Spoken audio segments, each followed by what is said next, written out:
Maybe we could just have a brief moment of silence to collect ourselves, particularly myself, and but also to think, give our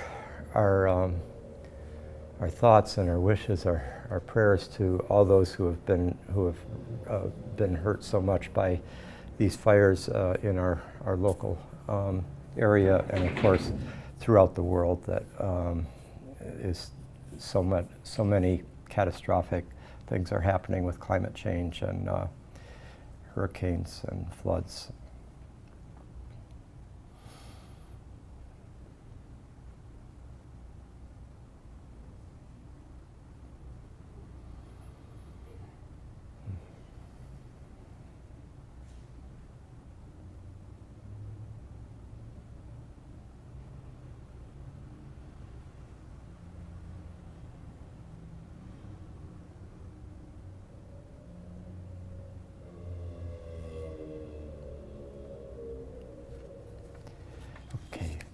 Thank you, everyone.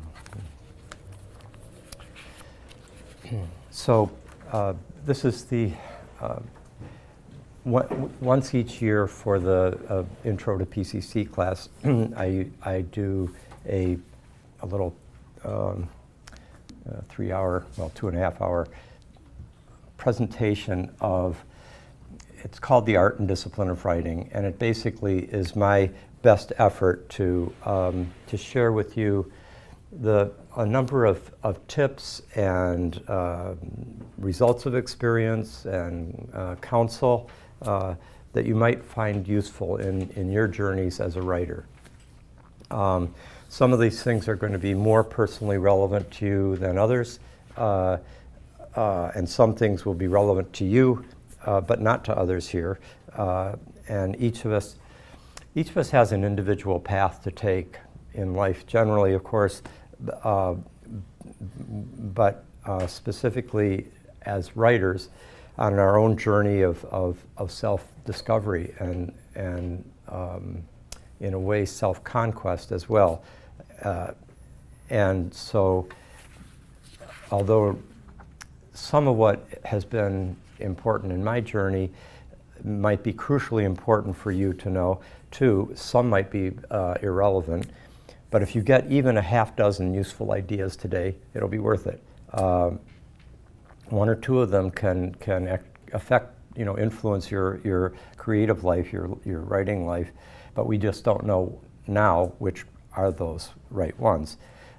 So I'll be presenting a lot of detailed suggestions, from the most down-to-earth, practical, mundane to quite spiritual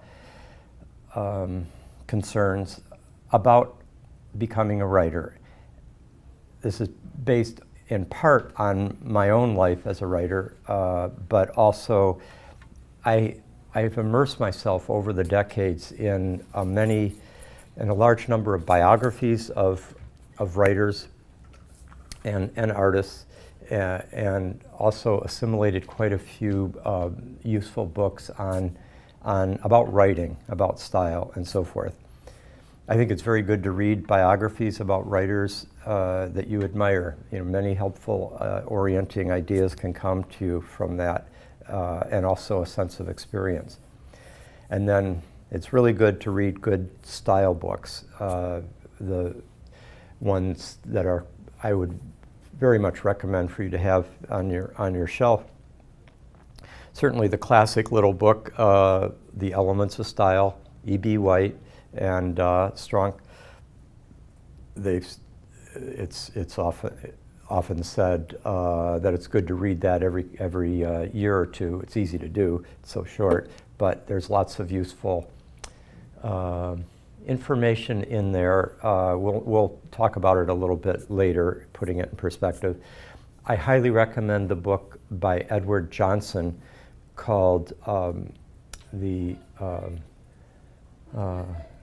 Handbook of Good English. And then the Chicago Manual of Style is a great book to either have on your online version, a digital version, or to own.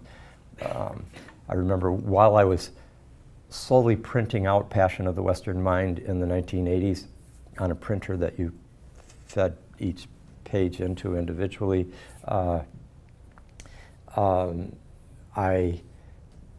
It was taking so long because it was 400 or 500 pages of feeding in, as in Big Sur, and so I would just be reading one page after another of the Chicago Manual of Style, and so I got a whole picture of the publication of a book, the publishing, as well as the editing, as well as the writing. There's lots that's great in there.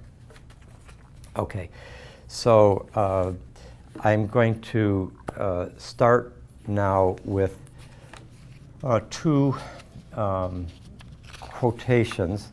One is a passage from William Stafford, who's a poet, and this was the two quotations that I'm going to start with here could not be more different in genre or different in generation and different in tone, but they are both carrying the same truth, and part of our conversation today will be related to what they're both pointing to.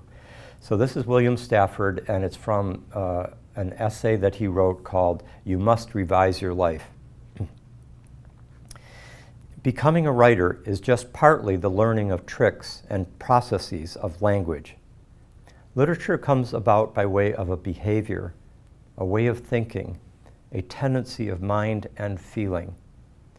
We can all learn technique and then improvise pieces of writing again and again. But without a certain security of character, we cannot sustain the vision, the trajectory of significant creation. We can learn and know and still not understand. Perceiving the need for that security of character is not enough. You have to possess it, and it is a gift, or something like a gift. You can't earn it or calculate how to get it, but it may come when you enter the life of writing with patience and trust. Dawn comes, and it comes for all, but not on demand. I love that passage because it's also so true of the whole spiritual path, too. I mean, dawn comes, and it comes for all, but not on demand. In a sense, what he's pointing to is a way in which we orient our minds, our souls, in a certain way as we enter the life of writing that can invite that gift that provides, as he called it, the capacity to sustain the vision, the trajectory of significant creation. And then the other passage is a poem from by comparison to William Stafford, who was the teacher of Robert Bly, the poet and colleague of James Hillman and Joe Campbell and others. This one is by Taylor Mali, who was born in the mid-1960s, and he's a famous spoken word poet and poetry slam champion, Taylor Mali. The title of this one is Totally Like Whatever, You Know. In case you hadn't noticed, it has somehow become uncool to sound like you know what you're talking about or believe strongly in what you're saying. Invisible question marks and parenthetical you knows have been attaching themselves to the ends of our sentences, even when those sentences aren't like questions. You know? Declarative sentences, so-called because they used to like declare things to be true, as opposed to other things which were like not, have been infected by a totally hip and tragically cool interrogative tone, you know? Like, don't think I'm uncool just because I've noticed this. This is just the word on the street, you know? It's like what I've heard. I have nothing personally invested in my own opinion, okay? I'm just inviting you to join me in my uncertainty. What has happened to our conviction? Where are the limbs out on which we once walked? Have they been like chopped down with the rest of the rainforest? Or do we have like nothing to say? Has society become so like totally, absolutely, that we've just gotten to the point where it's just like whatever? And so actually, our disarticulationness is just a clever sort of thing to disguise the fact that we become the most aggressively inarticulate generation to come along since, a long, long time ago. I entreat you, I implore you, I exhort you, I challenge you to speak with conviction, to say what you believe in a manner that bespeaks the determination with which you believe it. Because, contrary to the wisdom of the bumper sticker, it is not enough these days to simply question authority. You have to speak with it too. So that's Taylor Mali. If you ever want to see a great performance of a poem by him that's quite well known, it's called What Teachers Make. Just Google What Teachers Make by Taylor, and then Mali is M-A-L-I. It's just brilliant, and you'll love it. All those of you who are teachers, and he was a teacher of middle school, 8th grade students for a long time.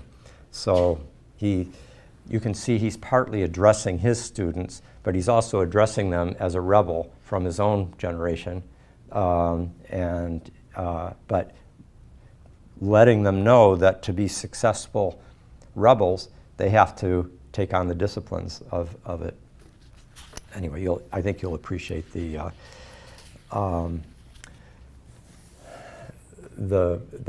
particular performance. We're in PCC here, so I think it's worth saying something that is just a basic, I think, foundation point for so much of what we do here, but it's very related to what we're doing here today, and that is that the cosmos is constituted by creativity. It is creativity in a certain fundamental way, and each of us is an individual vessel of that cosmic creativity. And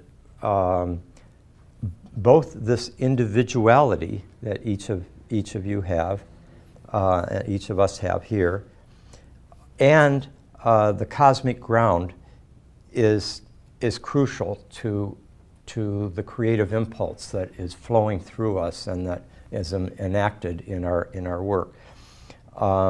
We each have it in us to bring forth something significant into the world.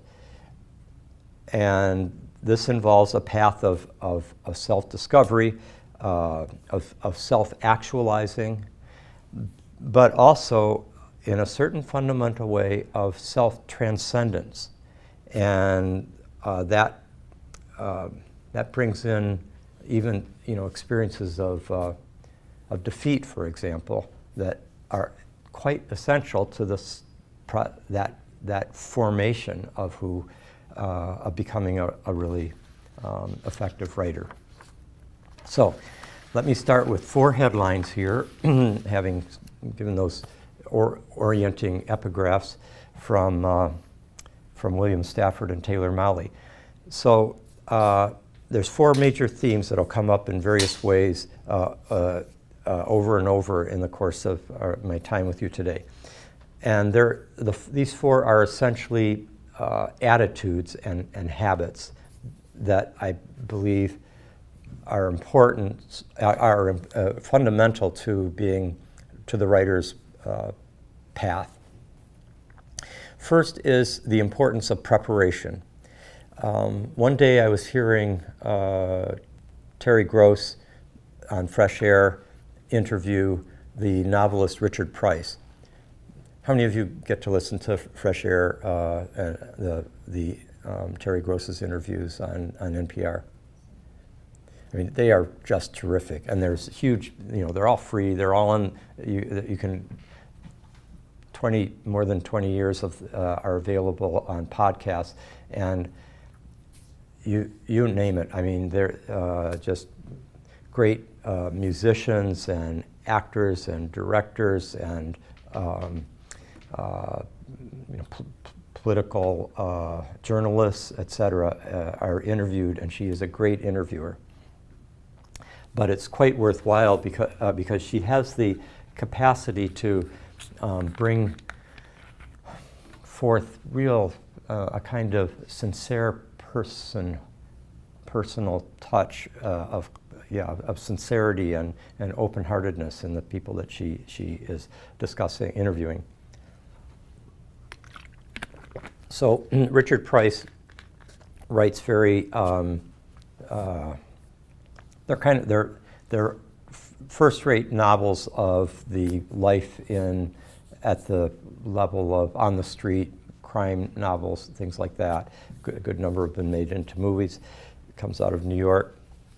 And he was asked about the anxiety that he has before he takes on an invitation to do something. And he said, his answer was, well, just be very good and then go for it, which can sound kind of flippant, but the way I hear him saying it, and as he unpacked it, he means basically prepare yourself as well as you possibly can and then give your all in the moment. Meeting the challenge in the spontaneous present, but you're at that point you're bringing your informed intelligence and your spontaneous creativity to that moment. Now, to prepare, one of the things is you want to read and read in the fields that you particularly want to be able to say something significant in.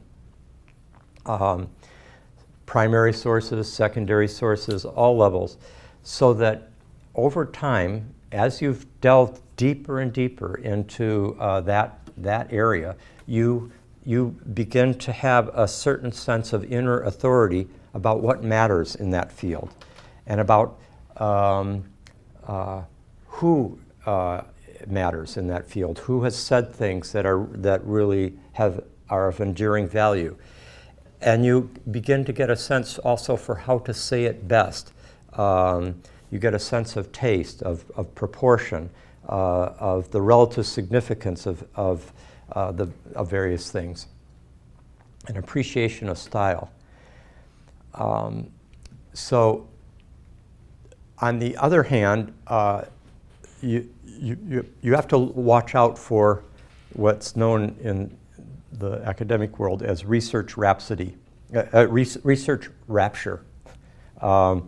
Research rapture is where you kind of get so into that mode of taking in what you're studying, and you're so interested, and particularly when you've also got the internet as one of your ways of entering into the field and taking in more and more information.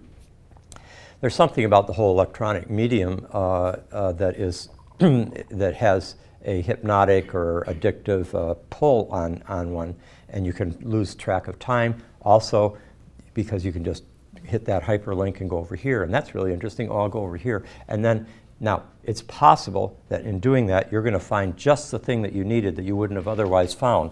But it's also possible that you can just dissipate your focus and dissipate your energy. And the trick here is to, God bless you, the trick here is to find a way of turning the energy around. Because see, when you're taking in things, it's not exactly passive, but it's receptive. It can be very actively receptive, but it's still receptive. And at some point, after having assimilated enough, after having taken in so much inside the womb of your gestating, the gestation of this essay or book, whatever it is that you're writing, then you you're full enough, you've incorporated enough through the umbilical cord, so to speak, you're ready to be born. And then you have to propel the energy to move out instead of taking it in. And it's a very different energy. So making the decision, being conscious that you're going to have to make a decision at a certain point, and then making it and following through on it is very important. I think good scholarship requires kind of extensive and comprehensive reading, but it's combined with critical thinking. That is, it calls for reading between the lines and then questioning what's there, questioning the implied or the implicit assumptions, the unspoken implications, the background context of understanding. You constantly, that's what brings in activity to your receptivity. And it makes it easier if you've been cultivating that active engagement with the material to be able to bring your own creative vector into the outward mode of starting to write it down or type it out. So the second is the importance of concentration, of sustained focus on the task at hand, on the right word, on the flow of sentences and paragraphs, and then on the big picture. Samuel Johnson's famous line, many of you probably heard it, "Nothing concentrates a man's mind like a hanging." This is back when people would go to see hangings in London in the 18th century, and it concentrated one's mind. I think public speaking can be like that for many people. Like nothing concentrates one's mind like getting up in front of, it could be 500 people, it could be your class for the integrative seminar, whatever it is, but depending on your comfort, your comfort level of speaking in front of an audience, it can concentrate the mind quite a bit. I remember, this summer having 2 or 3 lectures where I just really didn't know who the audience was going to be. One was at the Eclipse Festival. Another one was here for the Summer of Love. I gave a talk one night. And it concentrates one's mind to try to be, prepare oneself for, because that audience and being public, well, in a way, writing your book or your essay is another way of concentrating your mind. William James said once, the faculty of voluntarily bringing back a wandering attention over and over again is the very root of judgment, character, and will. No one is master of herself or himself if they have it not. An education which should improve this faculty would be the education par excellence. That's William James in his Principles of Psychology. And the thing that I find especially impressive about that quote is that comes about 400 pages into the Principles without anything special calling attention to itself. It's merely one of hundreds of similar paragraphs, one after another, each containing William James's particular balance of literary grace and uncommonly close observation and a kind of lightly held erudition, learning, with an added flourish of moral principle thrown in. I mean, the paragraph I just read sounds like a major pronouncement that could serve as a weighty motto in a commencement address. But in fact, it's just another passing observation, one page after another in James's big 2-volume Principles of Psychology. Okay, and then the third is the importance of organization, especially for any substantial project. For example, I wrote a book called The Passion of the Western Mind that I know a couple of you have read. It's a history of Western thought. And over the years I was writing it, you know, because it was covering territory from ancient Greece to the postmodern, it meant that I was constantly doing research in many, many different epochs and individuals and fields, even science, astronomy, art, religion, and so forth, philosophy, of course. And so what I did is I was doing everything in, you know, handwritten notebooks then. When I started, there weren't personal computers being used. And I would just make a little mark next to that paragraph at the end, whether it was like Renaissance, REN, or Scientific Revolution, SR, or Greeks, and then I could go through them quickly and see right away which went into which section. And you know, now we have all sorts of ways of doing that on the computer, filing, but you still have to take the time to do the organizing. You still have to use some kind of system. And it's also helpful to have system or organization if you're in this for the long haul and you've got a significant project or journey that you're on, that you're preparing yourself for. Think of Joseph Campbell. So he comes back from his time in Europe. He's in his 20s he has already he studied. I think he met like James Joyce, and he studied Jung and Freud over there, and was totally taking in a lot of different thinkers and the cultural vanguard in Europe at that time. And then he comes back, and he is just on fire with what he wants to do for his dissertation. And at Columbia, where he was going, they weren't very interested in what he was on fire about. And so he just said, well, forget that. And then he went to Woodstock, New York, and got a little cabin. And for the next 5 years, he read. And it was during the Depression, so he's living on, you know, minimum, and he just had, he blocked out each day into 3-hour segments. 3 hours given to reading depth psychology, like Jung. 3 hours given to reading history, like Oswald Spengler. He was really into that, the decline of the West.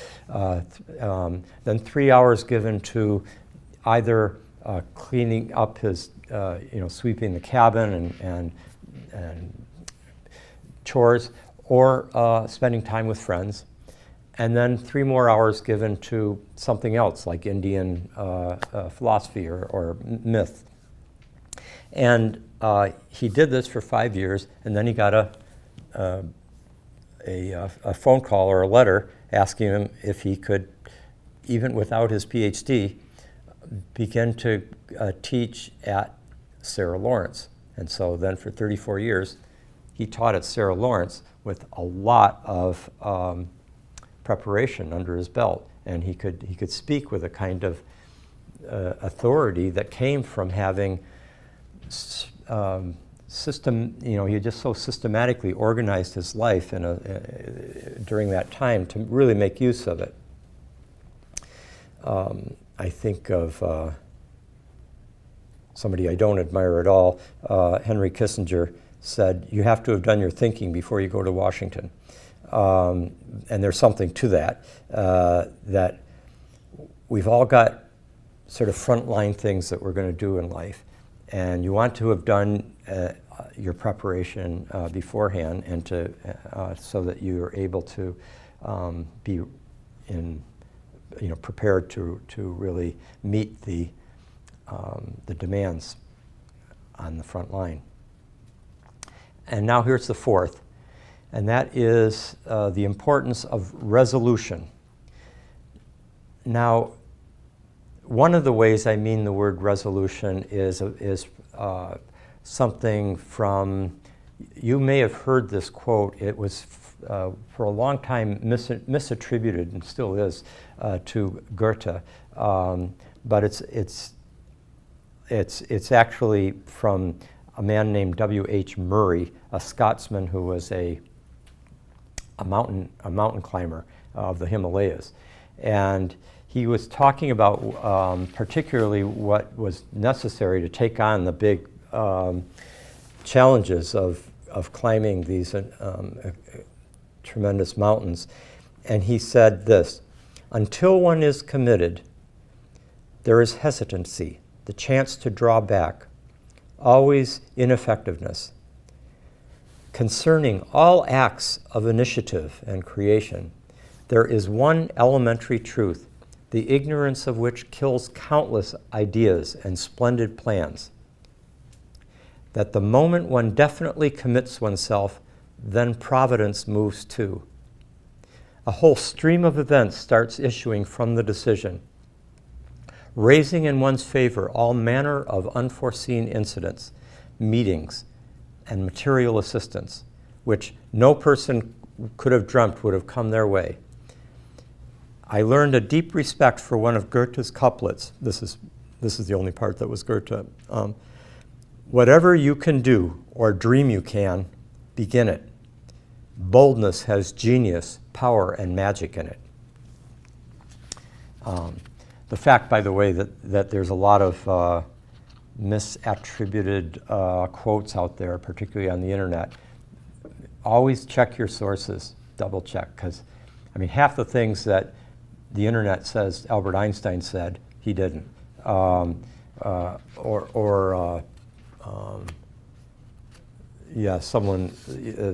Someone like,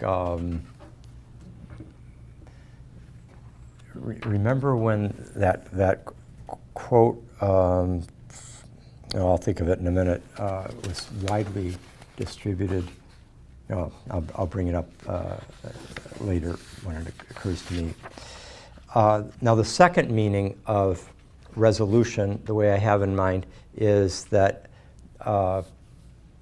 the idea of determination and patience. That's another kind of form of resolution. Like, I am resolved to not only to initiate the project, but to follow through, to sustain it. That kind of resolution, determination. I had, because my first book was a 10-year project, I wrote it all the way through the 1980s, Passion of the Western Mind. I had over my head in my mind's eye, this quote from the Japanese poet Issa. O snail, climb Mount Fuji, but slowly, slowly. O snail, climb Mount Fuji, but slowly, slowly. I loved that. I mean, it got me through many a long, slow climb and day. And it's, some of you will recognize this who are fans of J.D. Salinger's great Glass family fiction, particularly Franny and Zooey, where the Buddy and Seymour Glass, the two older brothers in the family, had on their bedroom door all these fantastic quotes from, the spiritual sources like the Bhagavad Gita, or it could be Shakespeare or Flaubert or Emily Dickinson. And one of them was that quote from Issa. That was the first time I read it back when I was a teenager. That makes me, on this point of resolution, Samuel Johnson is completely said it so well. He said, "Resolve and keep your resolution. Choose and pursue your choice. If you spend this day in study, you will find yourself still more able to study tomorrow. Not that you are to expect that you shall all at once obtain a complete victory. Resolution will sometimes relax, and diligence will sometimes be interrupted. But let no accidental surprise or deviation, whether short or long, dispose you to despondency. He's really capturing there something about staying with that.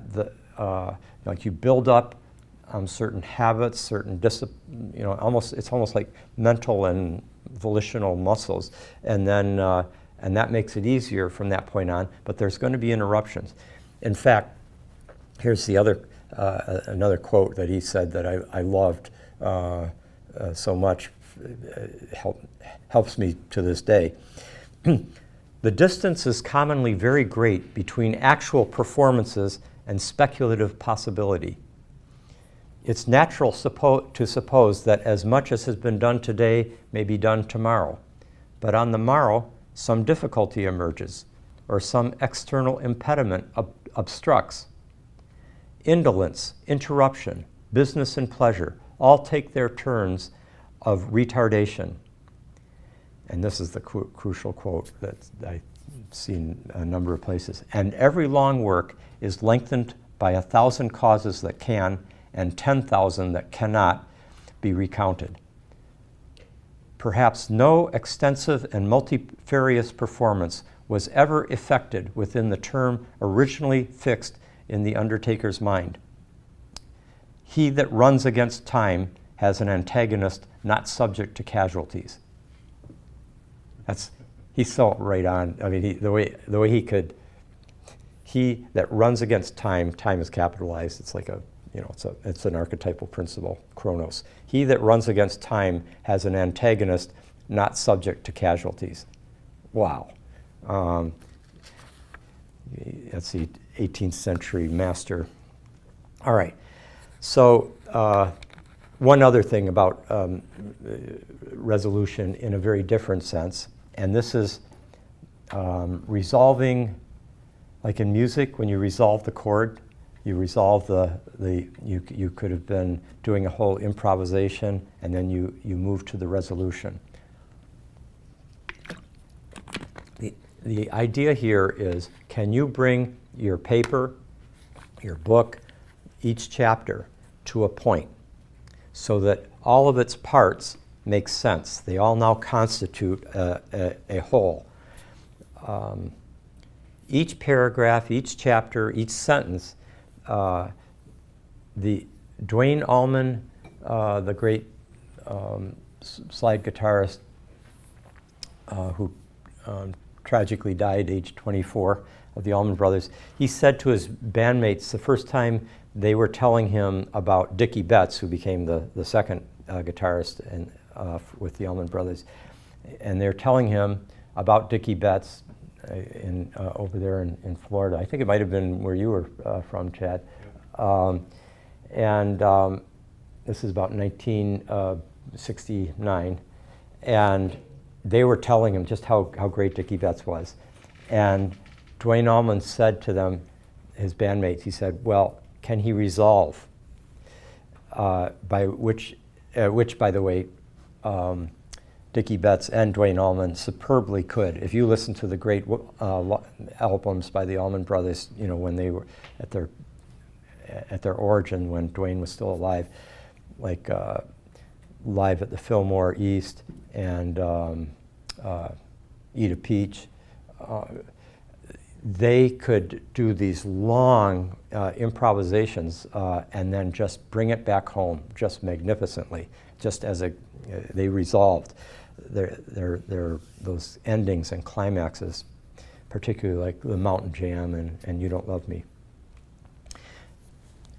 Okay, so now let's go right into the practice. So those four things, just to go over: preparation, organization or system, resolution in the multiple senses, and the other one, concentration. Oh yeah, that was the second one.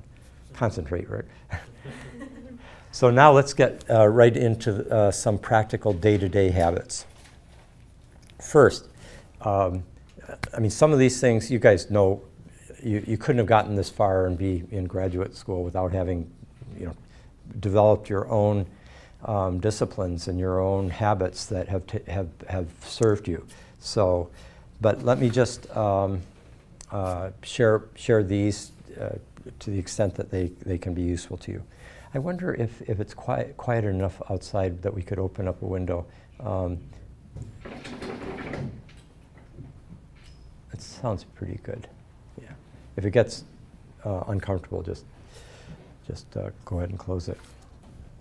So first, cultivate the habit, the discipline of writing down your thoughts, phrases, sentences, right as they come to you, whenever they have a certain force or an interest to you, or an originality. You've got to do it no matter where you are, at least in most cases. Sex does have a tendency to catalyze creative insights, and so you might have to just kind of hold it for a moment. I'm remembering a New Yorker cartoon where this is a little different, but the lovers were in bed, and but they each had their cell phone behind the other's head, right, as they were kind of multitasking. Yeah. So, but anyway, I because I lived in Big Sur for so long, where it's risky if you have to concentrate when you're driving. So I just pull off the road there and then write things down. And you want to carry a notebook with you, a pen and paper with you at all times. Have it near your bed. Have it near where you eat, perhaps. Have it in your pocket or your purse. I think it was Annie Lamott who said, if she's an excellent Marin novelist, she said, if you don't carry around pen and paper in your pocket, God gives the ideas to someone who does. The idea here is that the unconscious is bringing to you either an insight or a way of expressing that insight with a certain fresh power that is and that specific phrasing may not come again. And you might think that you won't forget this important idea that came to you so vividly, but a week or a month later, or 2 years later, when you actually need it, you might have found that it slipped out of your memory's grasp. And so keep notes and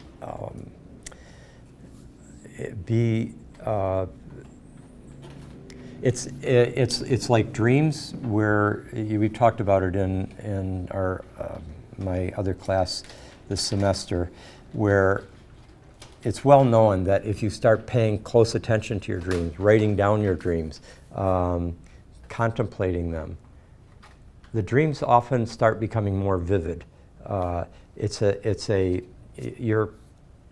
You're inviting a relationship with your deep psyche, and it responds just the way we all respond to an invitation. And we don't respond when we're ignored. So it's very important to be. You want to just be responsive right at that time and honor that.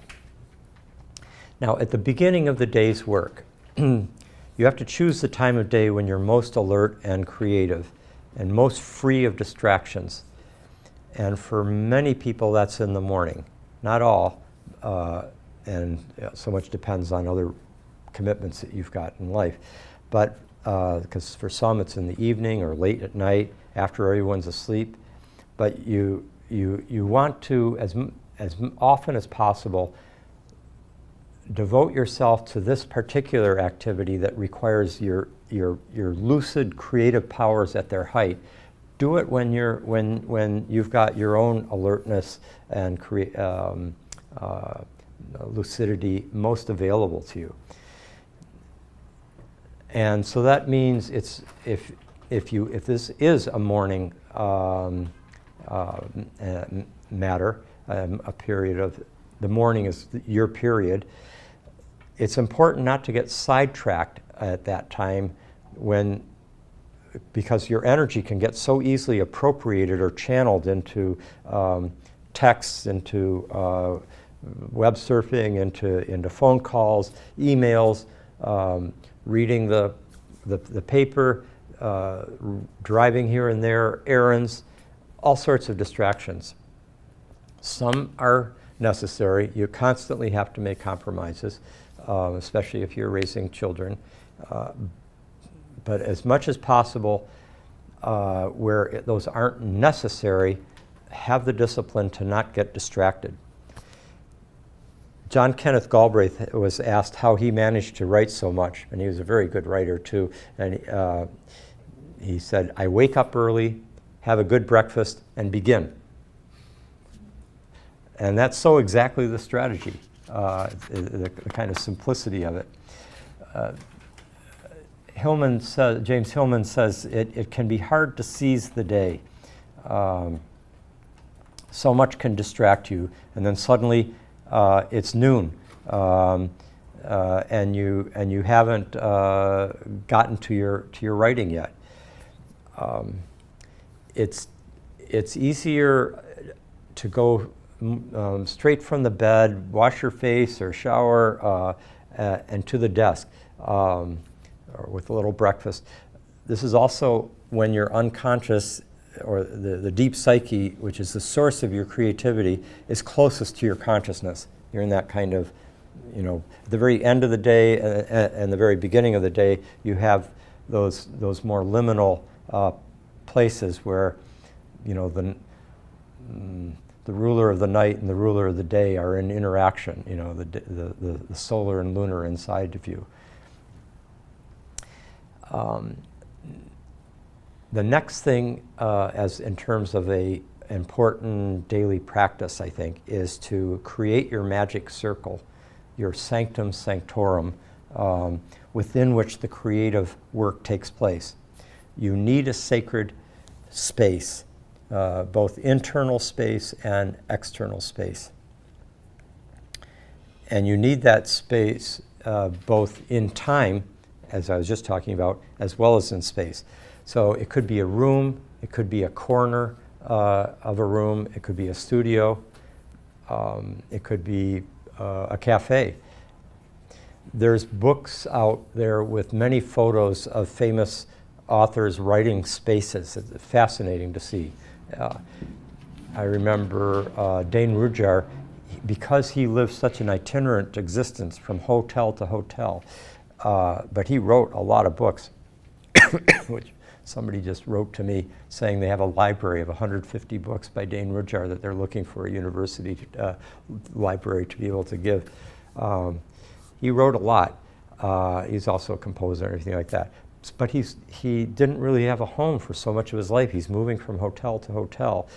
And so what he did is he lay a kind of sacred fabric across whatever table or desk in the hotel room that he had available.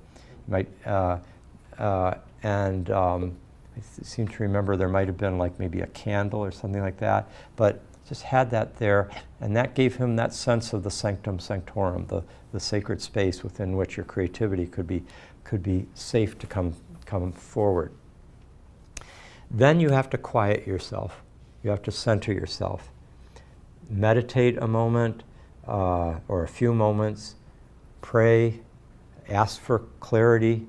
You have to do, I recommend in any case, doing your ritual to open yourself to whatever forces you hope will help you, and to bring clarity and focus to your mind. That is, ask for those forces to help give you clarity and focus. And so it's an invocation. We'll talk more about this later after the break, but you want to be invoking those beings or spirits, your inner daimon, your highest self, whose presence at that time could most help and guide you in your work. I personally don't listen to music while writing because the music would too much shape and configure the pacing and the spirit of my language. This isn't true for everybody, but for me, if I hear a piece of music at 8 in the morning, and then I don't hear anything after that, that piece of music is going to be playing for the next hour in the back of my mind, maybe even much more. Same thing if I listen to just before going to bed. I'll wake up at 2 in the morning, and I'll still be hearing that voice, that rhythm, those instruments in my psyche. It imprints, and because so I have to be very judicious about what I hear before I go into a period of writing and thinking. And so for me, everybody will have their own choice. I found Bach's Goldberg variations to be just right. Like there's the great piano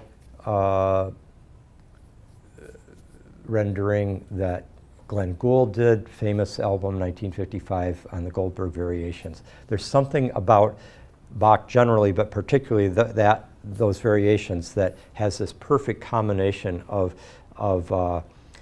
elegance and intellectual clarity and simplicity and complexity all at once, and it's cleansing of the mind in a certain way.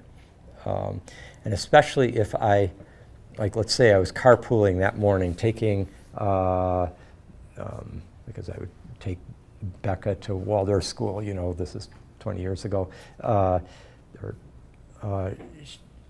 and there might be something on the radio, maybe music was playing, etc. And when I come back, I would then listen to Bach in order to just get my mind in the right place to be able to write.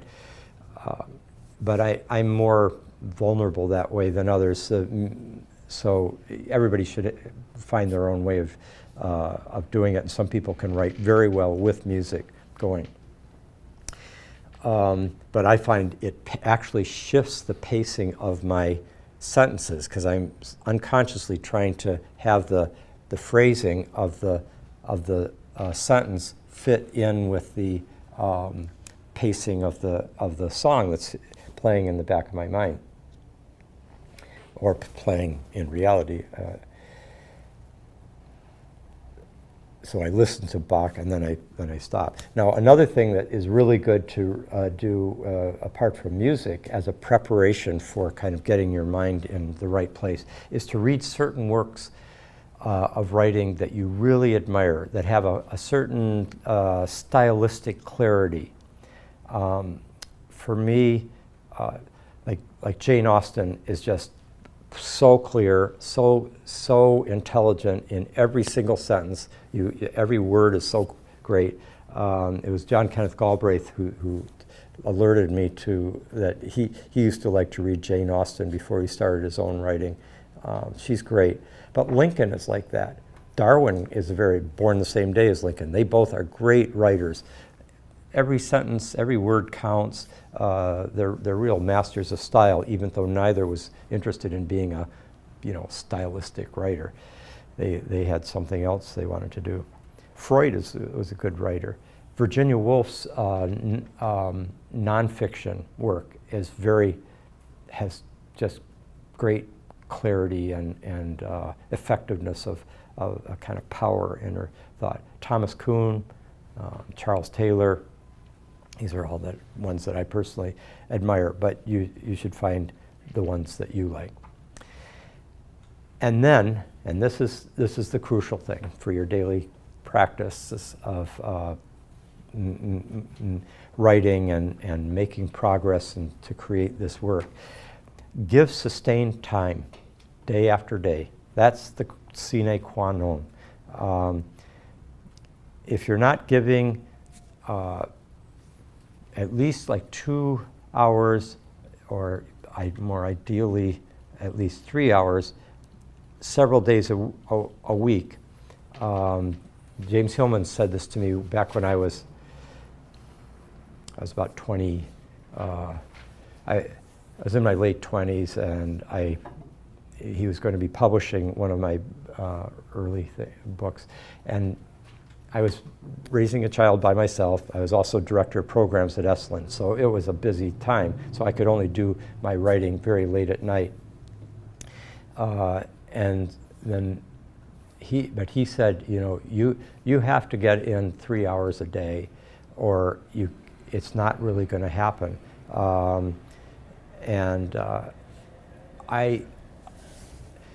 That obviously can't we don't have, most of us, that kind of luxury that we can do that 7 days a week, 3 hours, especially if you've got children or you've got a full-time job outside of the you know, a full-time job that isn't this. So you have to find ways of doing this, ways of giving that sustained time, and it involves sacrifices. It involves not necessarily going to all the social gatherings that you might quite understandably want to be present at. Maybe not going to that concert or seeing, definitely not watching forgettable television or something like that. I mean, for many years, when I'd be giving workshops on this material, I would recommend, like, you just pull that plug out of the TV because it's like an energy suck, you know, it's just but the television has kind of shifted in the last 15 years. A lot of the best art is now available that way, whether through streaming films or streaming services and cable TV that has many of the best narrative fiction, you know, narrative dramas available. It's become like one of the central art forms. So television itself is not so much the problem as it used to be, but you do have to make some kind of sacrifices. Sometimes it means, you know, not being able. Sometimes you may not go on that holiday that you wanted, unless you can combine your creative and your holidays. But maybe the parties, the concerts, whatever it is, you may have to take something away in order to give that, and it'll pay off. And the reason I believe this is the case is that the creative process requires an extended act of concentration, which allows the unconscious to come into play. Basically, your conscious self, your consciousness is digging deep, and you're keeping the well springs of creativity open, and you're clearing out the clogging clutter of the outer world and the daily madness. The pump needs to be primed. And if you haven't been working 2-3 days in a row, or a week or two, it can take several days to get back to where you were when you stopped. I found when I was working full-time on my books that for every day, let's say I had to go somewhere, you know, for something important, for every day I was gone, it would take me that many days back at the desk to get to the point where I was when I left. I think basically it takes several hours each time to allow that space to emerge where the creative intelligence can then move fast and run and sprint and soar. It's true that the creative flow can start right at the beginning of your several hours, but that's because it knows you're going to hang around long enough for it to come through and stretch out and be born. Rumi says, work, keep digging your well. Don't think about getting off from work. Water is there somewhere. Submit to a daily practice. This is still Rumi. Your loyalty to that is a ring on the door. Keep knocking, and the joy inside will eventually open a window and look out to see who's there. It's a great, it just captures a lot of the themes that I've just been talking about, resolution, trust in the process, the fact that you're building a relationship with your own creative joy, your depths inside you.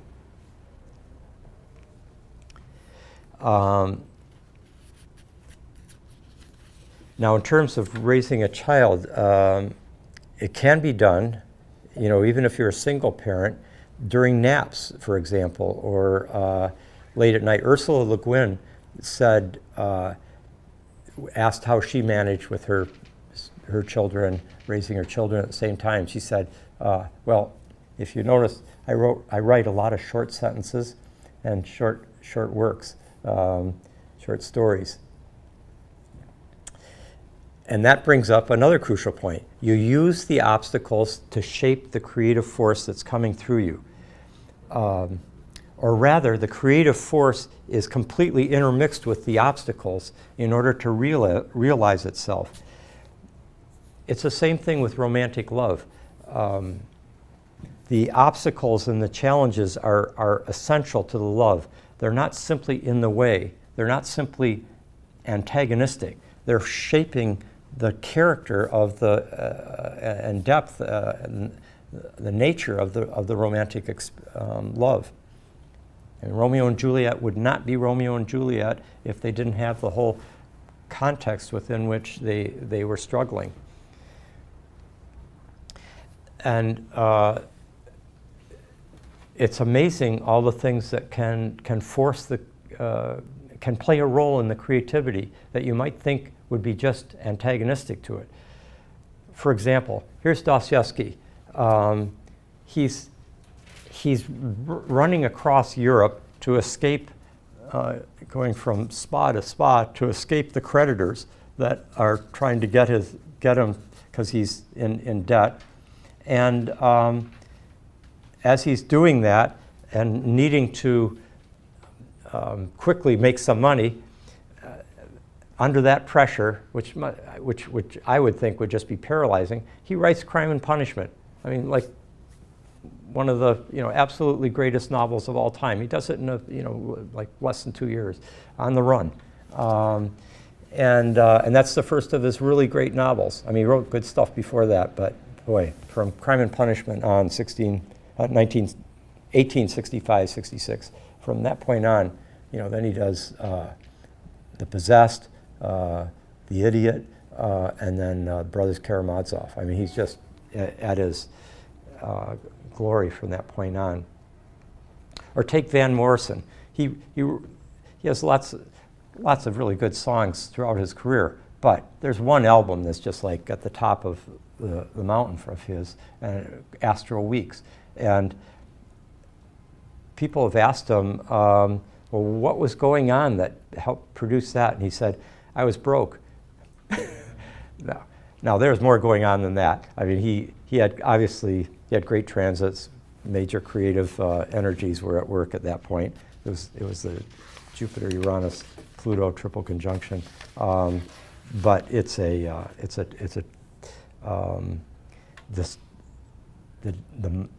concrete circumstances that he was dealing with were pressuring him into creativity.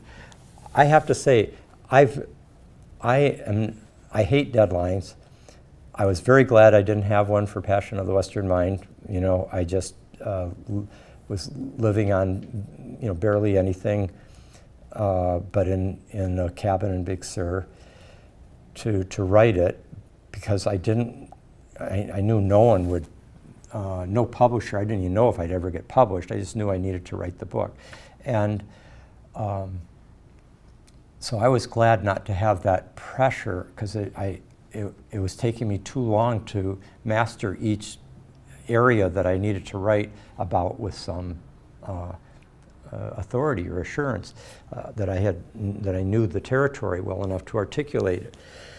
But so I've not been a deadline person, and then when Cosmos and Psyche came out, because of the nature of the contract, they said, we'll give you a really good advance. I didn't get my advance for Passion of the Western Mind until after I'd finished it.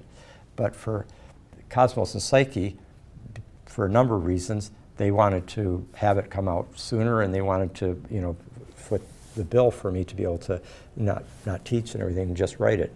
But they gave me a deadline, and so I had to live with that. I mean, I had it was intense, but I have to say, the idea of necessity is the mother of invention. I mean, that kind of pressure actually, a lot of writers, a lot of journalists where you are constantly under, newspaper reporters and journalists find that this is quite the case, that when they've got that deadline, it spurs out it spurs the creativity. It elicits it from its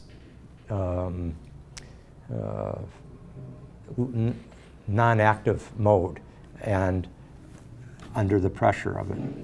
The way many people rise to the occasion of a crisis in ways that nothing seemed to be, nothing would have told their friends and family that they would have risen to it. But when that crisis happened, something happened. They're able to rise to it. And there's something about the deadline, the necessity, that you can actually find yourself writing things better than you might have otherwise.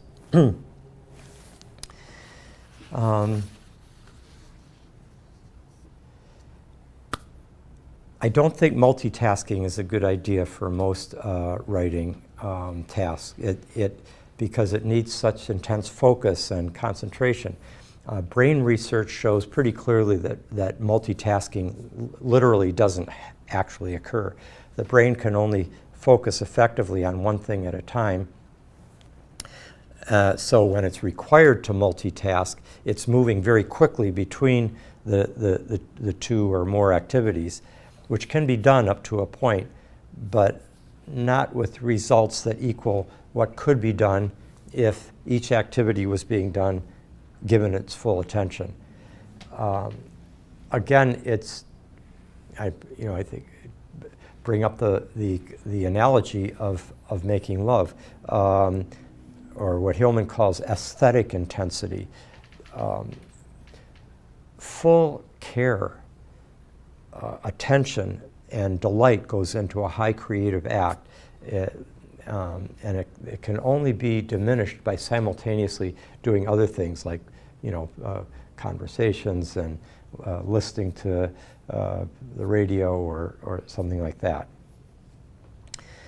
Okay, how are we doing with time? I think it's time we, so maybe, why don't we take a little shorter break, because we started late. So let's just, because of the fire and traffic, let's just go for maybe a 12-minute break, if that works for you guys. Okay, so be back in 12 minutes.